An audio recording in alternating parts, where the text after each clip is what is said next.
नमस्कार, मैं हूं प्रियंका संभव और आप सुन रहे हैं हमारा daily podcast corporate central.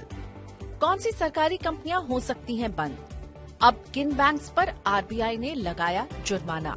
Dabur को क्यों मिला टैक्स नोटिस? अनंत अंबानी की नियुक्ति का किसने किया विरोध? अपनी कितनी कारें रिकॉल करेगी टेस्ला? डेटा पैटर्न के स्टॉक में क्यों आया उछाल? इन खबरों के साथ ही आपको कॉर्पोरेट जगत से जुड़ी कई और खबरें बताएंगे। तो चलिए शुरू करते हैं कॉर्पोरेट सेंट्रल पॉडकास्ट। केंद्र सरकार अपनी 3 कंपनियों को बंद कर सकती है।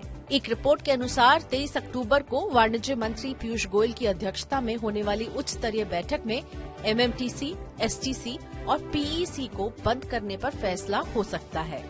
वाणिज्य मंत्रालय ने पिछले साल ही तीनों कंपनियों को व्यापार के लिए मध्यस्थ एजेंसी के तौर पर डी नोटिफाई किया था। भारतीय रिजर्व बैंक ने मंगलवार को आईसीआईसीआई बैंक और कोटक महिंद्रा बैंक पर सख्त कार्रवाई की है। रिजर्व बैंक ने आईसीआईसीआई बैंक पर 12 करोड़ 19 लाख रुपए और कोटक महिंद्रा बैंक पर 3 करोड़ 95 लाख रुपए का जुर्माना लगाया है। ये मामला लोन और फ्रॉड क्लासिफिकेशन से जुड़े मानकों के पालन से जुड़ा है। रिलायंस के बोर्ड में नई नियुक्तियों को लेकर विवाद गहरा रहा है। International proxy advisory firm institutional shareholder services Inc ने शेयरधारकों को मुकेश अंबानी के सबसे छोटे बेटे अनंत अंबानी की नियुक्ति के खिलाफ वोट करने की सलाह दी है।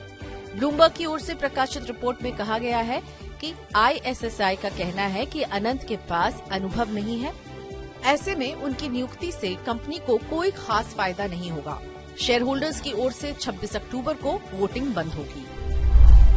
दिग्गज एफएमसीजी कंपनी डाबर को करीब 320 करोड़ रुपए का जीएसटी डिमांड नोटिस मिला है। गुरुग्राम के directorate general of GST intelligence यानी डीजीजीआई ने ये नोटिस दिया है। अगस्त के दौरान शेयर बाजार में उतरी फाइनेंशियल सर्विसेज कंपनी जियो फाइनेंशियल ने लिस्टिंग के बाद अपने पहले तिमाही नतीजे घोषित कर दिए हैं। सितंबर तिमाही के दौरान कंपनी का मुनाफा दोगुना होकर 668 करोड़ रुपए हो गया है। जून तिमाही में कंपनी का मुनाफा 332 करोड़ रुपए था।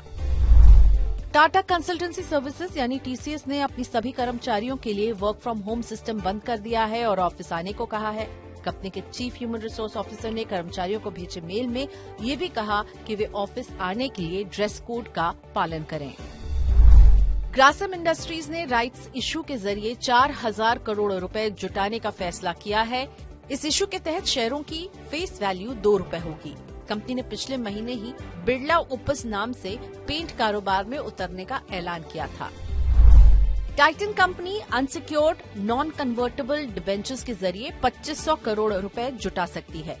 कंपनी ने 17 अक्टूबर यानी मंगलवार को स्टॉक एक्सचेंजों को बताया कि लिस्टेड और रेटिंग वाले इन एनसीडी में निवेश प्राइवेट प्लेसमेंट के जरिए होगा। अमेरिकी कंपनी टेस्ला अपने मॉडल एक्स की करीब 55,000 गाड़ियों को रिकॉल करेगी। साल 2021 से 2023 के बीच बने इन वाहनों में ब्रेक और लाइट संबंधी कुछ समस्याएं पाई गई हैं।